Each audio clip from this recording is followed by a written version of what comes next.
Morning class third. कैसे हैं आप सभी? चलिए बहुत बढ़िया है।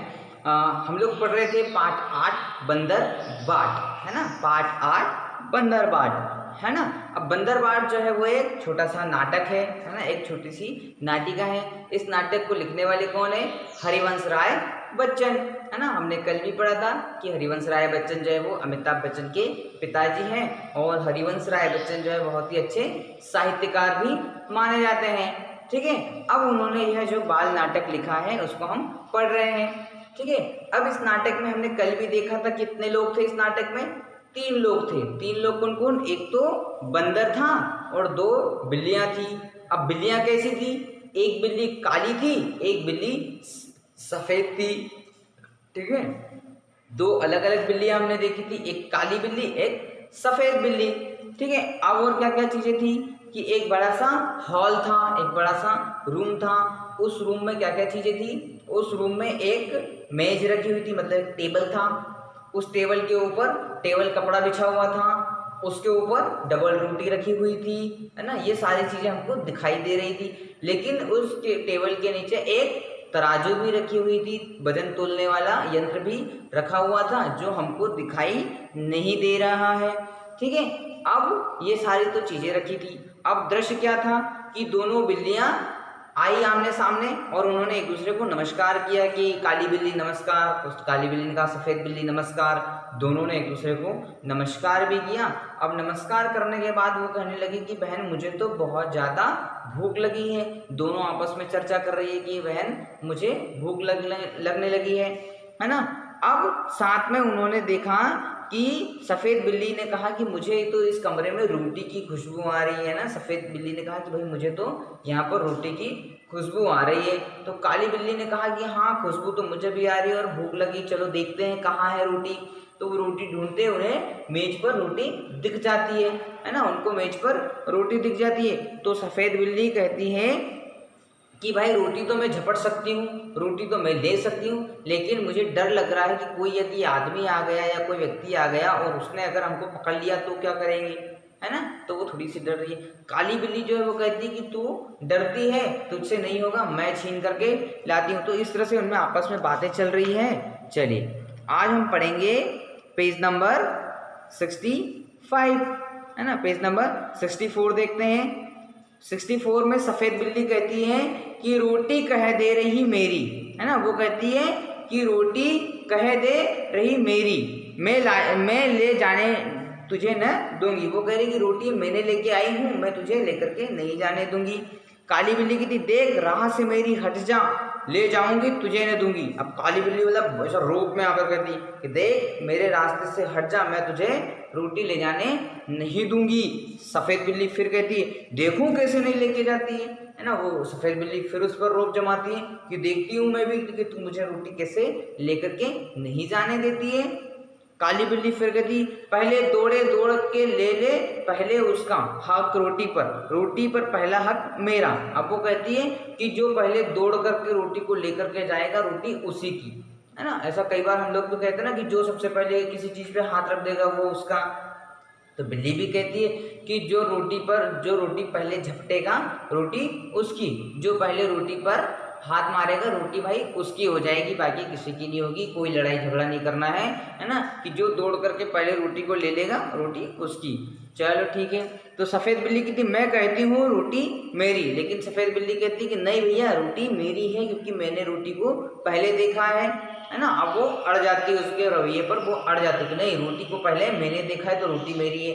काली बिल्ली कहती कि रोटी मैंने भी देखी है, रोटी मेरी भी है ना। दोनों आपस में लड़ने लग जाते हैं। कई बार ऐसा होता है ना कि मान लो कोई फर्श पर कोई पेंसिल पड़ी हो और कोई देख लेता है तो वो कहता है कि नहीं पहले पेंसिल मैंने देखी तो पेंसिल मेरी हो गई। तो वो कोई कहता है कि नहीं मैंने उठाई है तो मेरी हो गई। उठाने वाला बड़ा है या देखने वाला बड़ा है। तो यही झगड़ा दोनों बिल्लियों के बीच में चल रहा है। वो एक सफेद बिल्ली कहती है कि रोटी पहले मैंने देखी तो रोटी मेरी होगी। काली बिल्ली कहती है कि मैंने पहले देखी तो रोटी मेरी होगी, है ना। काली कहती है कि मैं कहती हूँ रोटी मेरी। अब दोनों झगड़ती है ना। दोनों आपस में झगड़ा करती है, रोटी मेरी कर एक दूसरे पर गुर्राती है। बिल्ली कैसे गुर्राती है, हाँ है ना। तो बिल्ली आपस में गुर्रा रही है, एक दूसरे को ऐसे घूर घूर करके देख रही है और आवाज़ भी निकाल रही है और बहुत जोरदार से उनकी टक्कर होने वाली है। अब तो ऐसा माहौल बन गया है, इतना गर्मा गर्मी हो गई है दोनों के बीच में कि थोड़ी देर में दोनों एक दूसरे को पंजे मारने लग जाएगी, दोनों अब लड़ने लग जाएगी। तो बिल्लियों के बीच में अब लड़ाई भी होने वाली है, ये भी हो सकता है ना। अभी तक हमने पढ़ा नहीं, लेकिन ये हो सकता है कि बिल्ली एक दूसरे को मारामारी करने लग जाए या लड़ने लग जाए। क्यों ऐसा माहौल बन गया, क्योंकि दोनों एक दूसरे को घूर करके देख रही है और दोनों एक दूसरे पर चिल्ला रही है कि रोटी मेरी है, रोटी मेरी है ना। कोई निष्कर्ष नहीं निकल रहा है उनके बीच में। चलिए पेज नंबर 65 पर निकालते हैं। अब पेज नंबर 65 पर देखते हैं कि बंदर का प्रवेश, है ना। अब इस कहानी में 3 लोग थे, एक तो 2 बिल्लियां थी और एक था बंदर। तो बंदर की भी एंट्री हो गई है, बंदर भी इस कहानी में अब शामिल हो गया है। अब बंदर क्या बोलता है, उस बंदर को हम सुनते हैं। बंदर, क्यों दोनों झगड़ रही हो? तुम कहती हो रोटी मेरी सफेद बिल्ली से, तुम कहती हो रोटी मेरी काली बिल्ली से। थे रोटी किसकी, मैं इसका फैसला करूंगा, चलो कचहरी, मेरे पीछे पीछे आओ, है ना। अब जैसे ही बंदर एंट्री करता है तो वो कहता है कि सफेद बिल्ली तुम कहती हो कि रोटी मेरी है, काली बिल्ली तुम कहती हो कि रोटी मेरी है, तो रोटी किसकी है? ये तो भाई मुझे भी नहीं मालूम है या तुमको भी नहीं मालूम है कि रोटी किसने पहले देखी, किसने पहले उठाई, है ना। तुम दोनों ही को मालूम है कि किसने पहले उठाई है। तो तुम्हारे पास कोई सबूत भी नहीं है, कोई गवाह भी नहीं है, तो न्याय कैसे होगा भैया तुम्हारा, है ना। तो दोनों ही पक्ष बराबर है। तो बंदर कहता है कि अब मेरे साथ चलो तुम कचहरी में, है ना, मेरी कचहरी में आ जाओ, वहीं पर तुम्हारा न्याय होगा, है ना। तो एक चीज ये भी समझने वाली है कि न्याय कहाँ पर होता है, न्याय होता है न्यायालय में, है ना।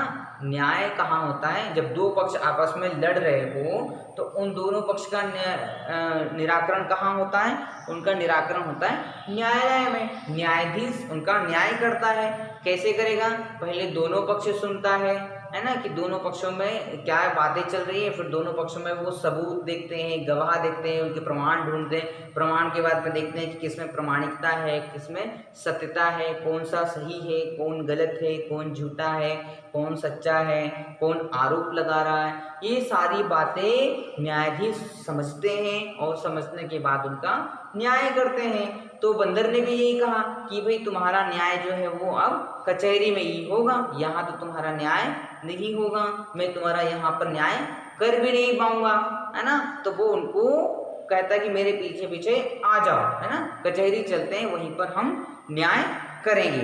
अब बंदर दोनों से छीनकर रोटी अपने हाथ में लेकर चलता है, दोनों बिल्लियां पीछे पीछे चलती। अब बंदर की होशियारी देखो, बंदर दोनों से रोटी छीन लेता है ना। अब रोटी न तो काली बिल्ली के हाथ में न सफेद बिल्ली के हाथ में, अब रोटी किसके हाथ में आ गई, अब रोटी आ गई है बंदर के हाथ में। तो बंदर दोनों को लेकर के जाता है ना, दोनों को कचहरी में दे करके जाता है और रोटी हाथ बंदर के हाथ में। अब देखना ये है कि न्याय क्या हुआ, रोटी किसकी हुई। बंदर ने रोटी क्या सफेद बिल्ली को दी, बंदर ने रोटी क्या काली बिल्ली को दी, या दोनों को ही दे दी। ये सारी चीजें हम देखेंगे अगले वीडियो में। क्यों, क्योंकि हमें भी नहीं मालूम है ना भाई रोटी किसको दी है, क्योंकि रोटी तो बंदर के हाथ में चली गई और बंदर अब उनका न्याय करेगा, कहाँ करेगा, कचहरी में। तो कल हम उस कचहरी में ही चलेंगे जहाँ पर बंदर उनको लेकर के गया, उसी कचहरी में हम इनका न्याय को पढ़ेंगे, इनके न्याय को पढ़ेंगे। ठीक है, तब तक आप इस पाठ को और पढ़िएगा, समझिएगा, है ना, तो आपको और भी मजा आएगा। ठीक है, थैंक यू।